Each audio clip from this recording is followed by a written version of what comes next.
은혜로우신 하나님 아버지, 계속되는 폭염과 강화된 방역 수칙으로 힘든 저희들의 삶 가운데 함께 하시는 은혜에 감사와 찬양을 올려드립니다.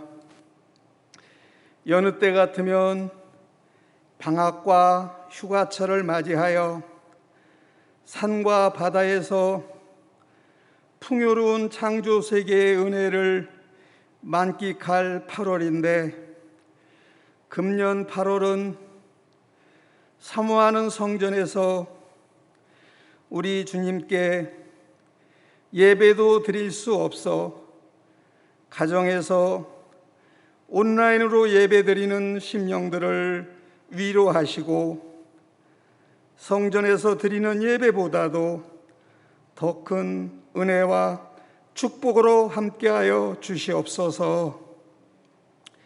주님, 참으로 지치고 상한 심령 드려오니 온전치 못한 모습 그대로 받아 주시옵소서. 우리 주님의 사랑으로 감싸서 용서하시고 말씀 위에 든든히 서고 믿음으로 거듭나서 난무하는 세상의 악한 영들에게 미혹되지 않고 승리하는 주님의 자녀들이 다 되기를 간절히 원하고 기도드립니다. 주님, 저희들에게 믿음의 믿음을 더하여 주셔서 이 또한 지나갈 것이라는 확신을 갖고 힘들지만 쓰러지지 않고 잘 견딜 수 있는 힘을 주시옵소서. 두 기둥과 같은 말씀과 기도에 우리의 삶을 맡길 때 전지전능하신 우리 주님께서 역사하시어 할렐루야, 우리 주님을 찬양하며 성전에서 함께 모여 기쁨으로 예배드릴 수 있는 그날이 속히 올 줄로 믿고 기도드리옵나이다. 주님, 어린이 교회가 여름 성경학교를 비롯한 모든 여름 행사를 할 수 없어서 안타까워하는 심령들을 이루하여 주옵시고, 육적인 성장과 영적인 성장에 불균형이 생기지 않도록 성령 하나님께서 친히 간섭하시고 역사하여 주시옵소서. 전능하신 하나님 아버지, 서부교회의 목자로 기름 부어 세우신 장국현 목사님께 지혜와 능력을 더하여 주셔서 참으로 어려운 시기에 교회와 양무리를 돌보시는데 힘들고 지치지 않게 하옵시며, 이 어려움이 반석이 되어서 더욱더 굳건한 터 위에 우뚝 서는 서부교회가 되기를 간절히 원하고 기도드립니다. 오늘 또 선포하시는 말씀에 권능을 더하셔서 선포되는 말씀으로 갈급한 심령들이 마른 땅의 단비와 같이 갈급함이 해갈됨은 물론 성령 충만, 능력 충만한 심령으로 거듭나서 이보다 더 큰 어려움이 있더라도 능히 이길 수 있는 믿음의 사람들이 다 되기를 간절히 원하오며, 이 모든 말씀을 능력의 주님 예수 그리스도의 이름으로 간절히 기도드리옵나이다. 아멘. 오늘 우리에게 주시는 하나님의 복된 말씀은 구약 시편 13편 1절에서부터 6절 끝절까지의 말씀입니다. 구약 성경 810쪽에 나와 있습니다. 구약 성경 810쪽에 있는 시편 13편 1절에서 6절까지의 말씀을 저와 여러분이 한 절씩 교독을 하겠습니다. 제가 1절을 봉독해 드립니다. 여호와여, 어느 때까지니이까 나를 영원히 잊으시나이까? 주의 얼굴을 나에게서 어느 때까지 숨기시겠나이까? 나의 영혼이 번민하고 종일토록 마음에 근심하기를 어느 때까지 하오며 내 원수가 나를 치며 자랑하기를 어느 때까지 하리이까? 여호와 내 하나님이여, 나를 생각하사 응답하시고 나의 눈을 밝히소서. 두렵건대 내가 사망의 잠을 잘까 하오며 두렵건대 나의 원수가 이르기를 내가 그를 이겼다 할까 하오며 내가 흔들릴 때에 나의 대적들이 기뻐할까 하나이다. 나는 오직 주의 사랑을 의지하여 싸우니 나의 마음은 주의 구원을 기뻐하리이다. 내가 여호와를 찬송하리니 이는 주께서 내게 은덕을 베푸심이로다. 아멘. 할렐루야. 많이 보고 싶습니다. 폭염 가운데서도 주일 성수하며 온 가족과 함께 하나님 앞에 거룩하게 예배하는 성도님들에게 하나님께서 하늘문을 열어주시고 크신 은혜와 평강과 축복으로 넘치게 채워주실 줄로 믿습니다. 오늘은 나의 눈을 밝히소서라는 제목으로 말씀의 은혜를 함께 나누고자 합니다. 요즘 사람들이 밤낮으로 손을 떼지 못하고 늘 애지중지하는 물건 중에 하나가 스마트폰이 아닐까 싶습니다. 여러분 스마트폰 다 하나씩 가지고 계시죠? 아마 이 스마트폰 어떤 분은 손에 꼭 쥐고 가슴에 꼭 놓고 자야 마음이 편해지는 분들도 있을 것 같습니다. 지갑은 놓고 나가더라도 스마트폰 없이는 외출도 하지 못할 그런 지경이 되었습니다. 오죽하면 스마트폰 23편이 생겼을까? 여러분 들어보셨습니까? 시편 23편이 아니라 스마트폰 23편 이렇게 시작을 합니다. 스마트폰은 나의 목자시니 내게 부족함이 없으리로다. 그가 나를 편안한 소파에 눕게 하시고 생생정보통 물가로 인도하시는도다. 여기 그 물가가 아닙니다. 시중 최신 물가, 최저 물가를 말하는 거예요. 또 내 영혼을 지름신이 송두리째 뺏어가시고, 이게 문제죠. 내 영혼을 송두리째 빼앗아가고 스마트폰 세상 속으로 나를 인도하시는도다. 스마트폰 세상 속으로 손이 점점 빠르게 인도하고 또 내가 사망의 음침한 골짜기로 다닐지라도 해를 두려워하지 않을 것은 각종 게임이 나와 함께 하심이다. 페이스북과 카톡이 나를 안위하시나이다. 이런 건데요. 우리 서북교회 성도님들은 스마트폰에 영혼을 빼앗기는 사람들이 한 사람도 없기를 바랍니다. 이 스마트폰이 처음에 왜 생겼을까? 내 손 안에 전화기가 있으면 참 편리하겠다. 그리고 편리함 때문에 생긴 것 아니겠습니까? 사람들 사이에 소통을 위해서, 그죠? 이런 이유에서 편리함과 또 소통이 잘 더 되고 또 더 빨리 이 정보를 놓치지 않는 그런 더 잘 살기 위한 목적으로 생겼을 것인데, 자, 그런데 제가 이런 질문을 한번 해봤어요. 이제 다들 주머니 속에 전화기 한 대씩 다 갖고 있으니까, 심지어 어린아이들까지 전화기가 다 있으니까 핸드폰 없을 때보다 사람들 간의 소통이 훨씬 더 잘 되고 있지 않을까? 그죠? 여러분 어떻게 생각하십니까? 우리 사람들 간의 소통을 잘하고 계십니까? 더 자주자주 연락하십니까? 저는 아니라고 생각을 했는데, 여러분들은 어떻게 생각하십니까? 핸드폰 처음엔 좀 그랬는지 몰라도 핸드폰이 늘 손에 곁에 있다고 해서 부모님께도 내가 더 자주 연락하고 그러지는 또 못하는 것 같아요. 제가 제일 안타깝게 생각하는 장면 중에 하나가 뭐냐면은, 지하철을 타면요 사람들이 모습이 다 똑같아요. 고개를 일제히 푹 숙이고 스마트폰에 그냥 코를 박고 가고 있어요. 왜 이렇게 되었을까? 더 심각한 장면 중에 하나는 뭐냐면요, 식당에 가면은, 카페에 들어가 보면은 분명히 일행인데, 분명히 가족 같은데, 어떤 일행은 보니까 어르신도 있고 애들도 있고요, 가족들이 함께 모처럼 외식하러 나온 걸로 보여요, 분명히. 근데 저마다 오랜만에 또 만났고 그랬을 텐데 자기 스마트폰만 쳐다보고 있는 거예요. 대화가 없어요. 그럼 거기에 왜 같이 나왔을까? 그런 생각이 들더라고요. 여러분, 전화기가 있다고 사람들과 소통이 잘 될 것이라고 생각하는 사람은 피아노만 사면 내가 피아노를 잘 치게 될 것이다, 멋진 연주라는 피아니스트가 되겠지, 이렇게 생각하는 것과 똑같은 거죠. 자, 여러분, 그래서 소통은 기계의 문제가 아니라, 도구의 문제가 아니라 마음의 문제인 것입니다. 그렇다면 하나님과 소통하는 좋은 수단은 무엇이 있을까요? 여러분, 우리가 늘 하나님과 소통하고 대화하는 수단 무엇이 있을까요? 예, 물론 기도입니다. 예, 우리 같이 예배드린 우리 자녀들 중에서 잘 맞췄어요.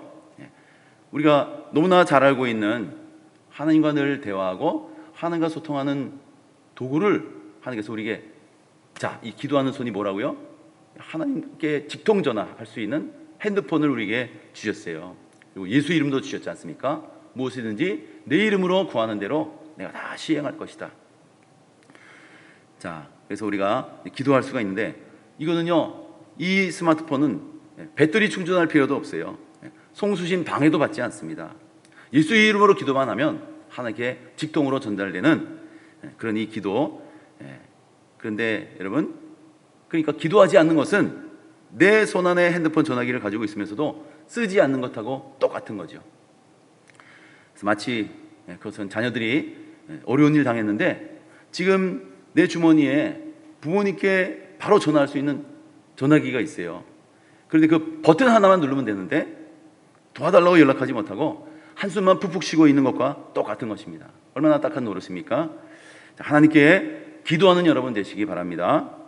이미 가지고 있어요. 하나님께 기도할 수 있는 이 특권을. 여러분, 하나님 우리에게 기도할 수 있는 권세를 주셨습니다. 그것이 자녀의 권세예요. 여러분, 어려울 때 얼른 이 기도의 핸드폰으로 하나님께 기도하고 맡기시는 여러분 다 될 수 있기를 바랍니다. 오늘 말씀은 우리가 힘겨운 일을 만났을 때, 우리가 힘겨운 세상을 살아갈 때에 어떻게 기도하면 되겠는가, 이것을 잘 보여주는 모범 답안과 같은 말씀이에요. 그래서 익숙한 말씀 아닌 것 같지만 다윗 시편 13편은 우리가 별로 우리가 읽지도 않은 것 같고 이것으로 별로 설교도 들어본 적이 없는 것 같은데, 여기에 뭐가 들어있다고요? 기도의 모범 답안이 들어있습니다. 다윗이 어려운 일 만났을 때에, 지금 아마 이 시는 다윗이 사울 왕에게 쫓겨서 광야를 한 10여 년 넘게 방황하고 있을 때 그때 쓰였던 시라고 그렇게 알려져 있어요. 그때 다윗이 하나님께 어떤 기도를 했는가, 이 다윗의 모범 답안을 우리가 함께 살펴보는 시간 되기를 바랍니다. 첫 번째는 뭐냐면요, 하나님은 우리의 탄식과 불평과 원망을 다 받아주시는 분이라는 거예요. 그것이 오늘 말씀 가운데 드러나 있는데, 1절 2절 말씀을 다시 한번 같이 한번 볼까요? 1절 2절 말씀을 같이 한번 읽겠습니다. 시작. 여호와여, 어느 때까지니까 나를 영원히 잊으시나이까? 주의 얼굴을 나에게서 어느 때까지 숨기시겠나이까? 나의 영혼이 번민하고 종일토록 마음에 근심하기를 어느 때까지 하오며 내 원수가 나를 치며 자랑하기를 어느 때까지 하리이까? 아멘.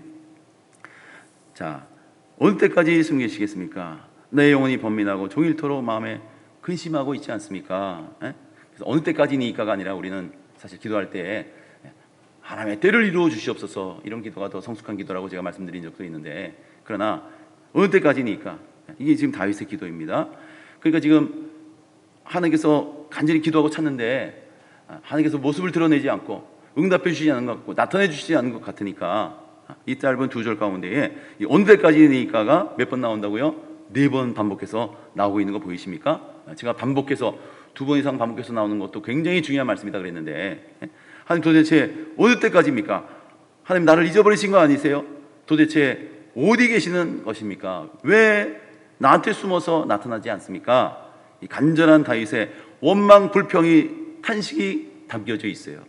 자, 어떻게 보면 굉장히 심하다 싶을 정도로 하나님을 지금 원망하고 있는 겁니다. 원망조의 기도예요. 여러분, 그런데 이렇게 기도를 해도 된다는 겁니다.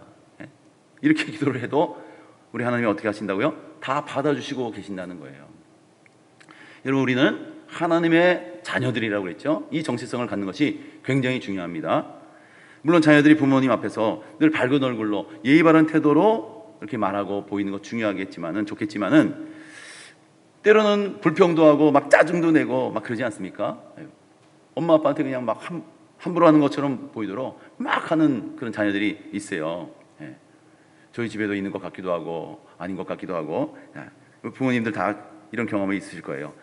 예를 들면 맛있게 저녁을 다 차려놓고 얘 밥 먹어라 그렇게 부르잖아요. 그 자기 방에 틀에 박혀서 나오질 않아요. 물론 열심히 공부해서 그러면 참 다행인데, 야, 밥 먹으라, 밥 먹으라니까. 그거 안 나오죠? 화가 나가지고 그 다음에는 밥 먹으라니까! 그러고 이제 목소리가 높여집니다. 그러면 똑같이 대답해서 들려옵니다. 아니, 안 먹는다니까! 그러잖아요. 여기서 잘해야 되는 거죠. 잘못 반응하면 이제 여기서 한바탕 난리 푸닥거리가 나는 거죠. 우리 아이들 왜 그러는 걸까요? 도대체 왜 그러는 걸까요? 부모님이니까 그러는 거예요. 왜냐하면 내가 설령 그렇게 짜증을 낸다고 할지라도 지금 내 있는 상태를 그대로 밑바닥까지 보여준다고 하더라도 부모님은, 우리 엄마는 그걸 들어주고 이해할 거라고 기대하기 때문에 그렇게 하는 것이죠. 지금 밥 안 먹고 싶을 만큼 내가 답답한 일이 있고 고민이 있다는 얘기예요. 스트레스가 있다는 얘기죠. 우리의 기도도 마찬가지입니다. 여러분, 힘들고 어려울 때는 하나님 앞에서 그 감정을 억누르려고 하지 마세요. 우리 있는 모습 그대로 받아주시는 우리 하나님 이르시라고 하셨습니다.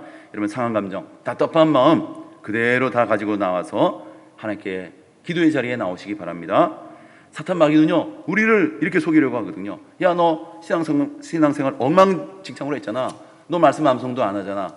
말씀 기도 마라톤도 너 열심히 안 하잖아. 그리고 그렇게 원망 불평이 마음에 많은데, 그렇게 마음속에 두려움이 가득 차 있는데, 그래가지고 네가 하나님께 기도한다고 기도를 받으실 것 같아? 들으실 것 같아? 나 같으면 안 듣는다, 얄미워서라도. 사탄이 우리한테 이렇게 속삭이거든요. 그래서 사탄은 하나님이 아닌 거예요. 사탄이 다 들어주면 그게 사탄이겠어요? 안 들으니까. 그리고 우리를 오히려 미혹하고 이렇게 꼬부라진 생각을 갖게 하니까 사탄인 것이죠. 보통 이렇게 속이는 말로 우리 마음을 가득 채우고, 문제는 뭐예요? 우리가 기도할 용기를 잃어버린다는 것이죠. 낙담하게 된다는 것입니다. 자, 그러면서 정말 중요한 것은 우리가 하나님의 자녀라고 하는 사실까지 잊어버릴 수 있어요.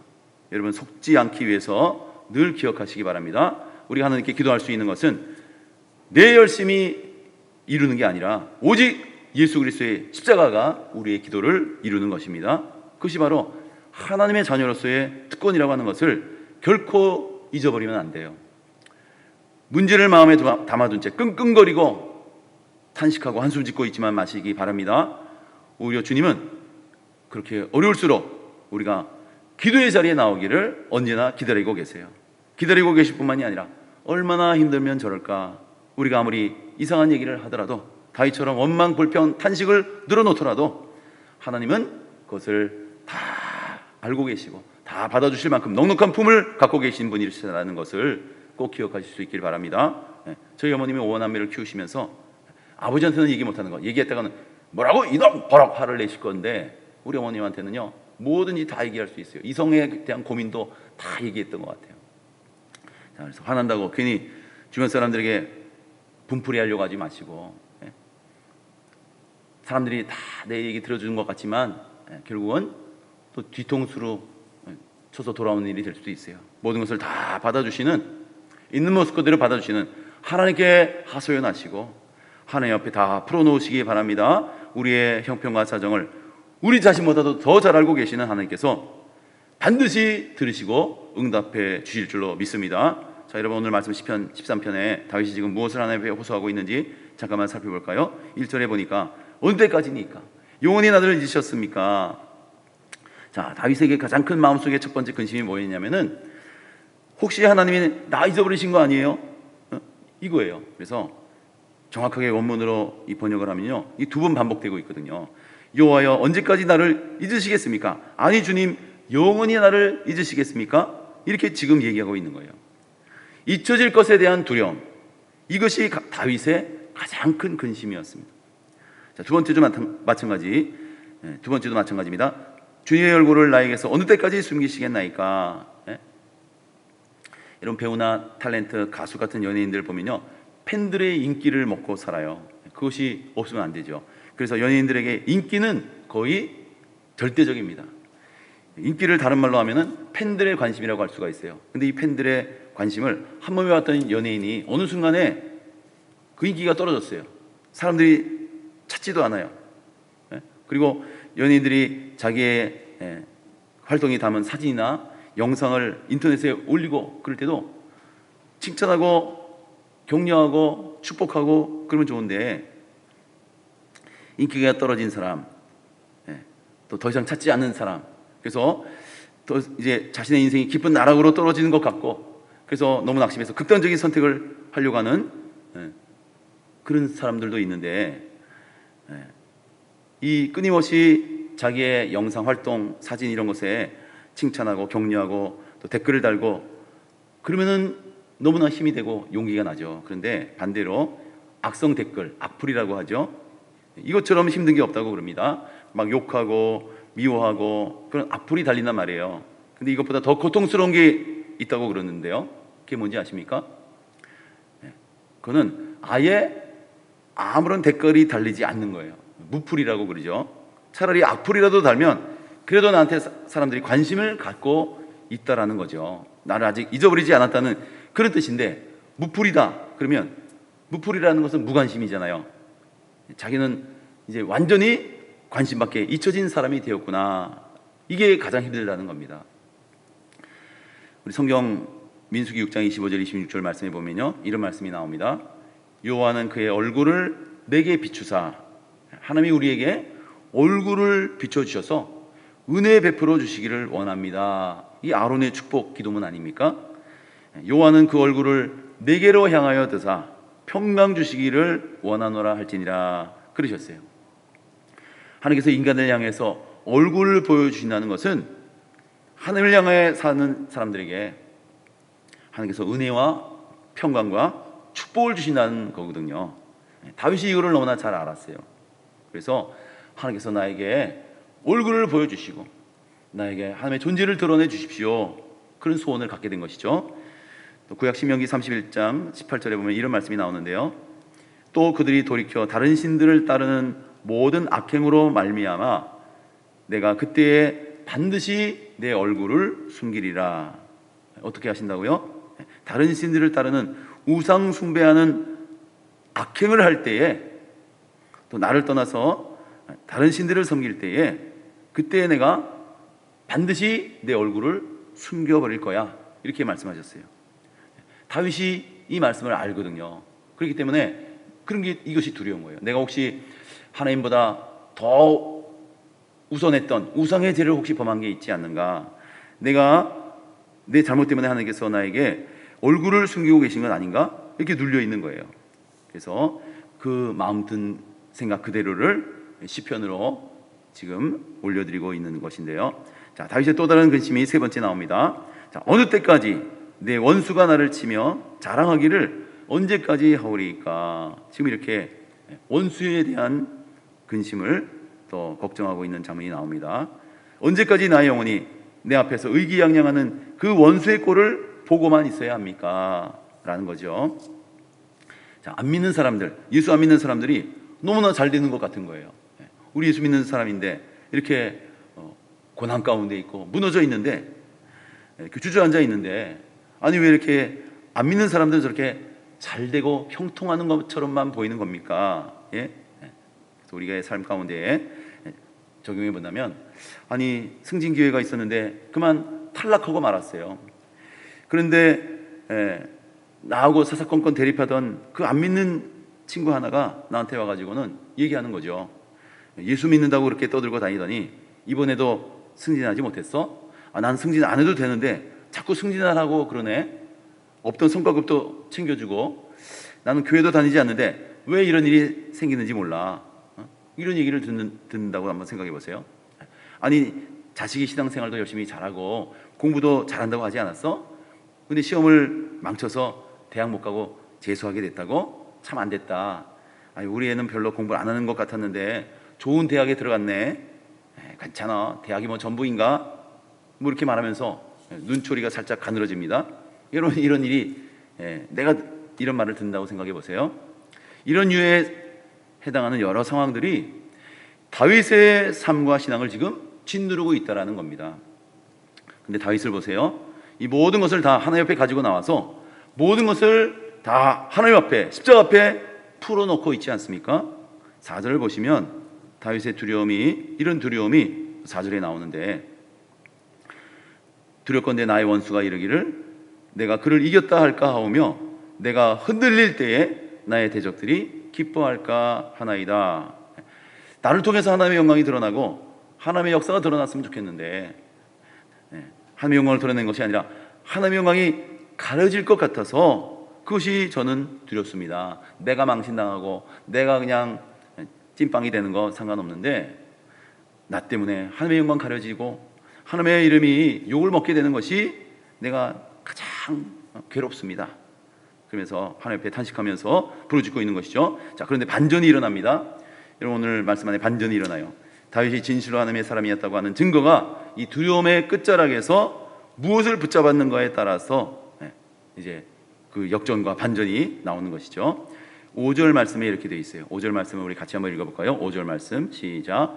나는 오직 주의 사랑을 의지하여 싸우니 나의 마음은 주의 구원을 기뻐하리이다. 아멘. 나는 오직 주의 사랑을 의지하였다. 아멘. 나는 오직 주의 사랑을 의지하여 싸우니, 지금 여기서 생략된 단어가 하나가 있는데 그게 뭐냐면 그러나라고 하는 단어예요. 지금 앞에 계속 어느 때까지입니까? 어느 때까지입니까? 어느 때까지 숨기시겠습니까? 몇 번 반복했다고요? 4번 반복하면서 두려워서 어쩔 줄 모르고 탄식하다가 갑자기 역전 반전이 일어나면서 그러나 하나님, 그렇지만 하나님, 그러나가 나와요. 그렇지만 하나님, 그러나 하나님이 나와요. 이 그러나 하나님을 여러분들 만나게 되는 은혜가 있기를 바랍니다. 그러나 하나님, 나는 오직 주의 사랑만을 붙들고 오직 그 사랑을 의지하겠습니다. 이렇게 얘기하고 있는 거예요. 상황은 바뀐 게 아무것도 없어요. 그러나 상황은 저는 나아지지 않은 것처럼 보입니다. 그러나 다윗이 두려움의 끝에서 붙잡았던 것은 변함이 없으신 하나님의 사랑이었어요. 이런 상황에도 불구하고 하나님은 여전히 나를 사랑하고 계시는 줄로 믿습니다. 내가 여기까지 내가 인도받은 것은 그래도 하나님께서 나를 사랑하셨기 때문에, 하나님의 사랑이 아니었다면 불가능했다고 하는 사실을, 그것을 붙잡은 거예요. 우리 다른 것은 다 변해도 절대로 여러분들을 향하여 변하지 않는 그 하나님의 사랑을 여러분 꽉 붙드시기를 바랍니다. 하나님 아버지의 사랑. 2019년 9월 5일에 바하마라고 하는 것이 있어요. 섬나라죠. 역사상 최악의 자연재해였던 허리케인 도리안이 이 바하마의 여러 섬들을 덮쳤습니다. 어마어마한 피해를 입었는데, 그때 브렌트라고 하는 사람이 있었는데요. 이 사람이 앞을 못 보는 시각장애인이었어요. 설상가상으로 장성한 아들이 하나 있었는데 그 아들은 뇌성마비를 앓고 있는 아들이었어요. 자, 정상이 아닌, 몸이 거동을 제대로 할 수 없는 이 아들을 데리고 이제 도리안 허리케인 태풍을 만났는데, 갑작스럽게 그 태풍과 폭풍우 속에서 이 아들과 함께 현관의 처마에 대피하고 있었는데, 이것이 지나갔으면 좋겠죠. 둘 다 온전한 시각장애가 있고 또 그 뭡니까 뇌성마비니까 어디 대피하기가 쉽지 않아요. 자, 그래서 이것이 지나가기를 간절히 바라고 있는데, 계속 사납게 물살이 몰아치니까 집을 떠나서 이제는 피할 때가 됐어요. 물이 차오르고 이제는 이 집을 포기해야 될 때가 왔습니다. 자, 지금 살아날 보장이 없어요. 자, 앞을 못 보는 본인은, 그러나 이 뇌성마비에 앓고 있는 아들을 여기서 우리가 죽을 수는 없다. 그래서 이 브렌트 아버지가 여기서 포기하면 우리 두 생명을 그냥 잃어버리는 거 아닙니까? 아버지는 결코 포기할 수 없었어요. 아들의 생명을 지켜야만 했어요. 내가 죽더라도 이 아들의 생명은 지켜야 되겠다. 그래서 아들을 목발 태우고 이제 턱까지 입술까지 차오르는 그 깊은 물 속으로 뛰어들어 갔다는 겁니다. 목적은 아들을 살리기 위해서. 여러분, 이 장면 한번 생각해 보세요. 시각장애인 아들이 뇌성마비, 몸을 제대로 가누지 못하는 이 아들을 살리려고 목마를 태우고 물속으로 뛰어드는 거예요. 시각장애이기 때문에 어디로 가야 물이 쫓고 살아날 수 있을지 알지 못해요. 자, 그럼에도 불구하고 이 육신의 아버지가 아들을 살리기 위해서 이렇게 애를 쓰는데, 하물며 하늘에 계신 우리 하늘 아버지께서 사랑하는 우리들 자녀들을 위해서 얼마나 노심초사하시고 우리들을 위험 가운데 그냥 내버려 두지 않고 뛰어들지 않겠습니까? 우리 하늘 아버지께서 위험에 빠진 우리들을 그냥 내버려 두시겠어요? 우리를 반드시 건져 주실 줄로 믿습니다. 그래서 신명기 1장 31절 말씀에 보면 이렇게 말씀하고 있는 거예요. 광야에서도 너희가 당하였거니와 사람이 자기 아들을 아는 것 같이, 브렌트가 뇌성마비 아들을 목말 태우고 끌어안고 그 험한 물살에 뛰어든 것처럼 너희 하나님 여호와께서 너희 하나님 여호와께서 너희가 걸어온 길에서 너희를 아느사 이곳까지 이르게 하셨느니라. 아멘. 하나님께서 우리를 안고 가십니다. 어떠한 위험에서도, 우리 험한 물살 속에서도, 거대한 풍랑 속에서도 여러분들을 안으시고 여러분들과 함께 그 물살을 건너고 계신다는 것을 절대로 잊지 마시기 바랍니다. 결국 그 브렌트는요, 극적으로 그 아들을 어떻게 했겠어요? 그 아들을 살려내고 구조될 수가 있었습니다. 하나님께서 이스라엘 백성들을 그렇게 인도해 주셨던 것처럼 오늘 저와 여러분도 그렇게 인도해 주실 줄로 믿습니다. 광야에서 먹을 것과 마실 물을 주셨고, 대적들과 싸워서 이기게 하셨고, 낮에는 구름 기둥 밤에는 불 기둥으로 인도해 주신 그 하나님이 우리도 그렇게 인도해 주실 것입니다. 우리가 어떠한 어려움을 겪고 고난의 한가운데를 지나가든지 우리가 그 고난을 이길 수 있는 힘이 있다고 한다면 그것은 하나님의 사랑을 기억하는 것이에요. 하나님께서 우리가 아직 죄인 되었을 때에 하나밖에 없는 아들 예수 그리스도를 어린 양 제물 삼으셔서 온전히 십자가에 피 흘려 죽도록 내어주시지 않았습니까? 하나님 아들까지 아끼지 아니하시고 독생자를 주셨는데, 아니 어떤 것을 하나님께서 아까워하시고 우리에게 전부를 주시는 분 아니십니까? 십자가에서 우리를 위해서 전부를 주시는 분이세요. 목숨까지 아낌없이 내어주시는 분이십니다. 그분이 지금도 여러분과 함께하고 계신다는 사실을, 우리를 결코 고난 가운데 내버려 두지 아니하시고 우리를 사랑으로 거두어 주시고 회복시켜 주실 것이라는 이 믿음의 확신을 가지고 전진하는 여러분 될 수 있기를 바랍니다. 그래서 이 코로나가 언제까지니까 하나님, 나의 기도의 응답이, 나의 계획과 소원이 왜 이렇게 빨리 이루어지질 않습니까? 어느 때까지니까 여기에 붙들려 계시지 마시고 이제 5절 이후로 넘어오셔서 그러나의 하나님을 만나시고, 그럼에도 불구하고 하나님을 만나시고, 그러나 상황은 여전히 변한 것이 없어도 나는 오직 주의 사랑을 의지하여 싸우니 나의 마음은 구원을 얻게 됐고 기쁨을 얻게 되었습니다. 이 다윗의 고백과 찬양이 저와 여러분들의 고백과 찬양이 될 수 있기를 바랍니다. 자, 그런데 이렇게 반전이 이루어지는 요 반전 포인트가 있어요. 저는 3절이라고 보는데요. 3절 말씀을 또 같이 한번 읽어볼까요? 3절 시작. 여호와의 하나님이여 나를 생각하사 응답하시고 나의 눈을 밝히소서. 두렵건대 내가 사망의 잠을 잘까 하오며. 아멘. 나를 응답하시고 나의 눈을 밝혀주십시오. 나의 응답하시는데 첫 번째 응답은 뭐예요? 나의 눈을 밝혀주시는 것이 첫 번째 응답이 되겠습니다. 자, 눈이 열려야 되는 거예요. 여러분 믿음의 눈을 뜨시기 바랍니다. 믿음의 눈을 뜨시기 바랍니다. 눈이 열려야 하나님의 비밀을 볼 수 있어요. 믿음의 눈이 열려야 되는 것입니다. 자, 그래서 절망을 보는 것이 아니고 소망을 보게 되고 우리 하나님의 살아계심을 보게 되는 것입니다. 사도행전 7장에 보면요, 스데반 집사님이 순교 장면이 나오는데, 이 스데반 집사님이 얼마나 믿음이 좋고 성령 충만하고 칭찬 듣는 사람이었습니까? 그런데 인간적으로 생각하면 그가 이렇게 일찍 순교하는 게 너무나 돌에 맞아 순교한 것이 아깝지 않습니까? 자, 하나님이 이런 분 살려주셔야 되는 거 아니에요? 자, 그런 생각이 드는데 정작 우리 본인 스데반 집사님은 그렇지 않은 것 같아요. 순교하는 그 순간 그분의 얼굴을 보니까 무슨 얼굴 같다고요? 천사의 얼굴과 같다. 성경은 기록하고 있습니다. 그 이유가 무엇일까요? 이유가 그렇게 천사의 얼굴이 될 수 있었던 것은, 우리 사도행전 7장 55절 56절 보면요, 그 스데반 집사님의 눈이 열려서 하나님을 볼 수 있었어요. 하나님 나라를 바라보는 그 순간 성령이 충만하여 얼굴이 천사의 얼굴이 되었다. 사도행전 7장 55절 56절 말씀, 스데반이 성령 충만하여 하늘을 우러러 주목하여 하나님의 영광과 예수께서 하나님 우편에 서신 것을 보고, 자, 뭘 봤어요? 하나님의 영광을 봤어요. 그리고 예수님께서 하나님 우편에 서 계신 것을 봤어요. 자, 이 스데반의 고백이죠. 그래서 말하되 보라 하늘이 열리고 인자가 하나님 우편에 서신 것을 보노라. 스데반이 고백하고 있습니다.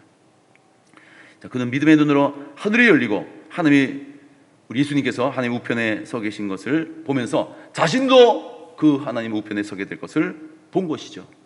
하나님 우편에 앉는다는 것은, 하나님 우편에 서 있는다는 것은 이 세상을 다스리고 이 세상 권세를 이기고 통치한다는 그런 의미다 그랬죠. 결국 우리가, 스데반이, 믿는 자들이 세상을 이기고 승리하고 다스리게 될 것이다 라는 믿음을, 확신을 갖게 되는 것이죠. 자, 그래서 스데반 집사님이 그걸 보니까 내가 여기서 죽는 것이 너무나 감사하다라는 것이죠. 사랑하는 성도 여러분, 믿음의 눈이 열리면 여러분, 상황과 형편이 하나도 중요하지 않습니다.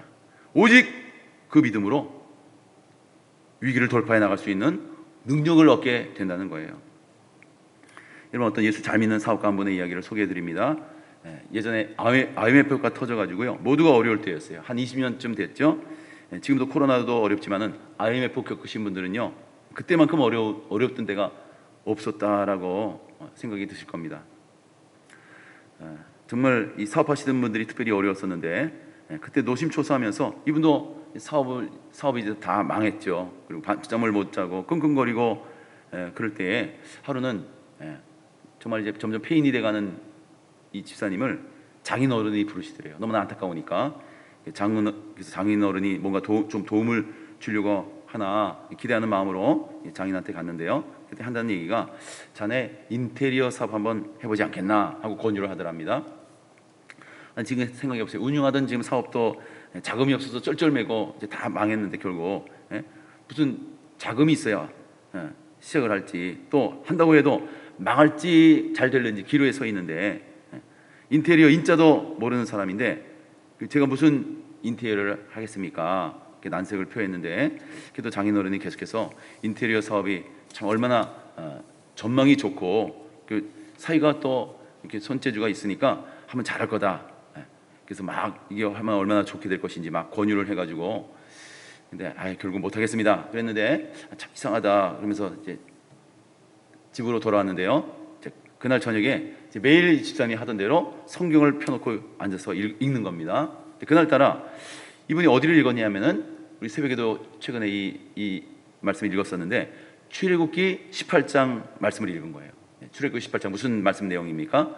모세가 장인 이드로를 만나는 장면이에요. 그래서 이드로와 이 모세가 하루 종일 아침부터 밤늦게까지 백성들을 재판하고 다스리고 하는 모습을 보면서, 아니 네가 혼자 다 하다가 그 업무가 가중해서 그냥 병나고 들어눕고 단명하겠다 그래가지고 혼자 다 하려고 하지 말고 천부장, 백부장, 십부장 이렇게 세워라. 그래서 백성들을 잘 다스렸다, 그런 내용이 나오거든요. 그 말씀을 딱 듣자마자 모세가 장인의 어른의 충고를 듣고 일이 잘 해결된 것을 보고선 불현듯 이 장인어른이 나한테 말씀하신 게 하나님의 뜻이겠구나, 그런 마음이 들더래요. 자, 그래서 그 다음날 바로 부도 직전에 있던 인테리어 회사 하나를 인수를 했다는 겁니다. 여러분, 이 집사님 어떻게 됐을까요? 지금도 그 회사가 지금도 너무너무 잘 된다고 그러는 겁니다. 할렐루야. 여러분, 여기서 배울 수 있는 교훈이 뭡니까? 우리가 장인어른의 말씀을 잘 들어야 된다, 그런 얘기입니까? 그게 아니죠. 이분의 평상시 습관이 뭐였어요? 늘 하던 대로 성경을 펴놓고 앉아서 읽었는데, 그때 하나님께서 주시는 말씀으로 음성을 들려주셨다는 것이죠. 하나님은 말씀을 사모하는 사람들에게, 은혜를 사모하는 사람에게 하나님께서 길을 보여주신다라는 말씀입니다. 하나님 앞에 나갔더니, 말씀 앞에 나갔더니 하나님께서 그 길을 열어주시고 인도해 주셨다라고 하는 이야기입니다. 사랑하는 성도 여러분, 혹시 여러분도 이해할 수 없는 삶의 여건 가운데 처해 있는 분이 계십니까? 너무나 오랜 기간 동안 해결되지 않는 문제로 인해서 고통스러워하는 분이 혹 계십니까? 그래서 하나님은 언제까지입니까? 언제까지입니까? 이제는 하나님도 믿고 맡길 수 없습니다. 단식하면서 하나님께 기도하는 것조차 잃어버리고 포기하는 분 계십니까? 여러분, 일본에서 지금 도쿄올림픽이 진행되고 있는데요, 금세기에 이런 올림픽이 열릴 거라고 상상조차 했던 사람이 누가 있었겠어요? 관중석이 텅텅 비어 있고요, 함성 소리 하나 울려 퍼지지 않는 그런 썰렁한 경기장에서 이 선수들 외롭게 지금 싸우고 있습니다. 자, 그렇다고 그들이 낙심합니까? 보이진 않지만, 들리진 않지만 열심히 고국에서 응원해주는, 그 응원하는 것을 믿고 가족들이 응원하는 것을 알고 그들이 금메달, 은메달, 동메달 따오고 신기록을 세우고 그러지 않습니까? 여러분, 비록 보이지 않지만 여러분의 믿음의 눈이 열리기를 바랍니다. 여러분의 믿음의 눈이 열릴 수 있도록 먼저 기도하시기 바랍니다. 우리 믿음의 식구들이 응원하고 있습니다. 여러분들을 위해서 중보하며 기도하고 있는 사람들이 있습니다. 하나님께서 천군천사를 명해서 여러분들을 이 코로나 여러 가지 어려운 상황 가운데서도 지켜주시고 돌봐주시고 인도해 주시고 계십니다. 나를 위해서 전부를 주신 예수님의 십자가를 다시 바라보시면서 여러분 영생의 소망을 품기를 바랍니다. 임마누엘 해주시는 주님을 바라보시기 바랍니다.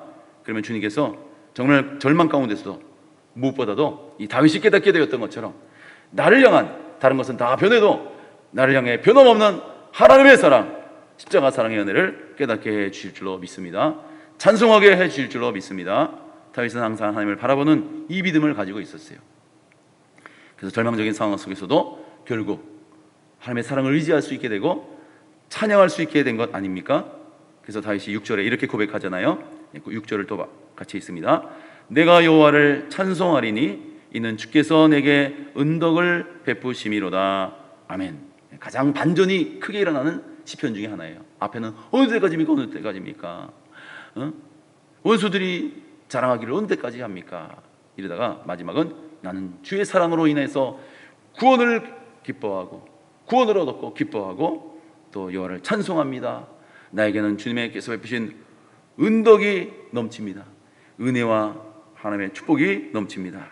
이런 고백이 저와 여러분의 고백이 될 수 있기를 바랍니다. 그래서 주님께서 우리에게도 여러 가지 어려움 가운데서도 기도가 끊어지지 않으면, 이 다윗처럼 기도가 끊어지지 않으면 놀라운 사랑도 놀라운 찬송도 회복하게 해 주실 것입니다.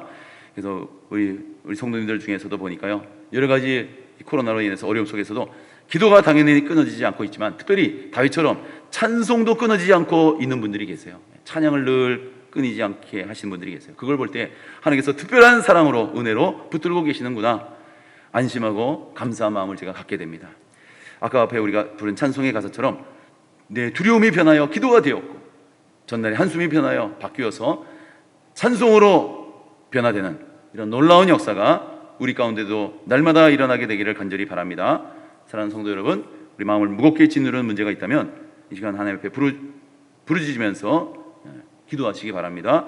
무슨 문제든지 그대로 가지고 때로는 때도 쓰시고 투정도 부리시면서 그러나 기도 가운데 반드시 붙들어야 될 것 하나님의 십자가 사랑을 붙드시고 여러분 우리의 기도를 반드시 들어응대 주실 그 하나님 아버지의 사랑을 의지하고 기도를 꺼뜨리지 않는 가운데 하나님께서 반드시 여러분 응답해 주실 것입니다. 하나님께서 우리 주신 기도의 권세, 이 자녀되는 특권을 계속해서 마음껏 누리시는 복된 저와 여러분 다 될 수 있기를 예수님의 이름으로 간절히 축복합니다.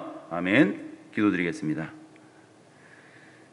사랑의 하나님 아버지, 우리의 기도를 들으시되 반드시 들어 응답해 주시며 우리를 사랑하시되 끝까지 십자가에서 죽이시기까지 사랑해 주시는 참 사랑의 하나님 아버지, 주님의 지극한 십자가 사랑에 의지하여서 우리가 오늘 처한 코로나의 고통, 경제적인 고통, 관계적인 고난, 육신의 건강에 연약함에도 불구하고 주님을 찬양하기를 원합니다.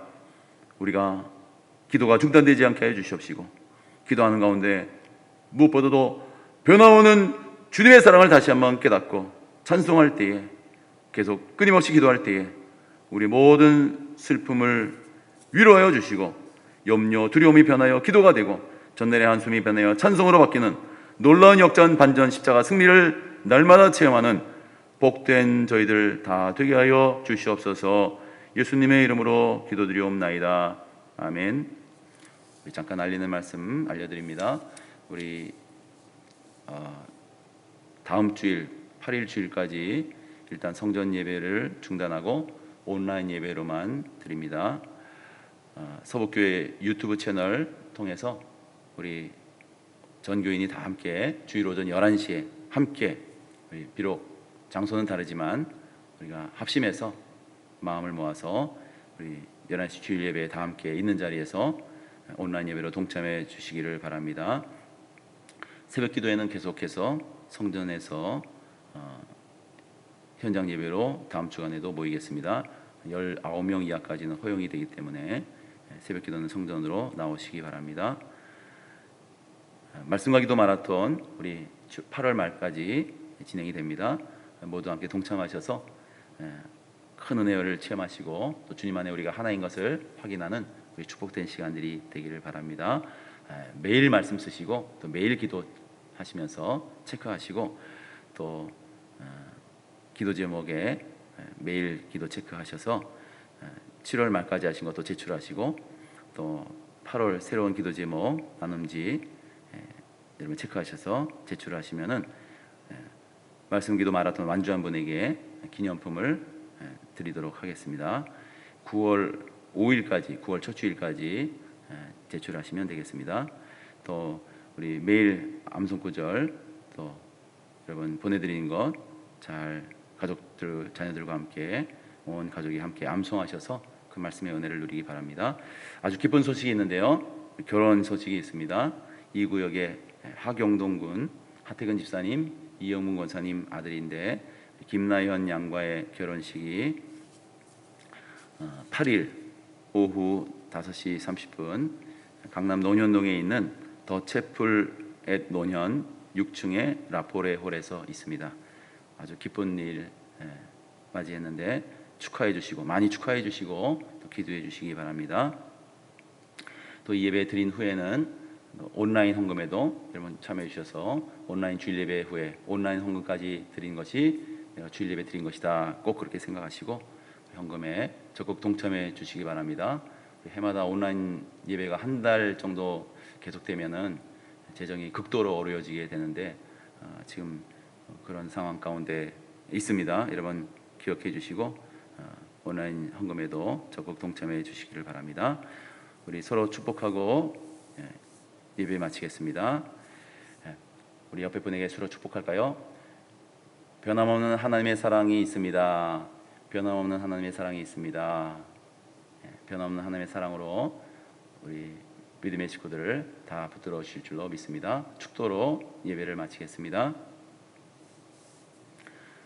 지금은 예수 그리스도의 은혜와 하나님의 사랑과 성령님의 감화 교통 충만하심이 광야 같은 세상에서 여러 가지 낙심할 수밖에 없는 상황을 만날지라도 그러나 변함이 없는 하나님의 사랑과 아가페의 사랑과 십자가의 사랑을 의지하여서 하나님의 구원을 찬송하며 주님의 은혜를 찬송하는 믿음의 승리자로 전진할 것을 마음속에 결단하고 예배드린 우리 각 가정의 마음과 뜻과 정성을 다하여 예배하는 서북교회 모든 믿음의 식구들 머리 위에 영원토록 함께 하옵시기를 간절히 축원하옵나이다.